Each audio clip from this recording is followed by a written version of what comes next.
জীবনে একটা দিন ফজরের নামাজ পড়তে উঠো নাই, বিশ্বকাপ খেলা দেখার জন্য সারা রাত তুমি জেগে থাকতে পারো।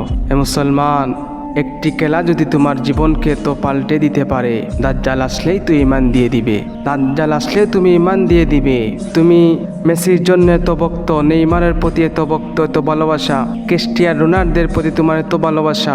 এই ভালোবাসা যদি আমার আল্লাহর জন্য করতা, সেই ভালোবাসা যদি আমার রাব্বুল আলামিনের প্রতি তুমি ভালোবাসা লাগাইতা, তোমার জীবনকে আল্লাহ পাল্টিয়ে দিতে। তুমি নেইমারকে যে ভালোবাসো, মেসিকে ভালোবাসো, এ নেইমার হইল কাফের, মেসি হইল বেঈমান। এই কাফের বেঈমানের প্রতি তোমার এত ভালোবাসা, এত মোহাব্বত, তাদের ভালোবাসা তোমার হৃদয়ে ধারণ করে রাখতে পারো। এই ভালোবাসা যদি আমার কামলিওয়ালা নবীর জন্য হতো, সেই মোস্তফা কামলিওয়ালার প্রতি তোমার ভালোবাসা যদি হতো, এই জীবনকে আমার আল্লাহ তোমার উজালা করে দিতেন। আরে ভাই, এই খেলা দেখার জন্য তুমি সারা রাত জেগে থাকতে পারো। আল্লাহ বললেন, বন্দারে, তোকে আমি সারা রাত দিয়েছি।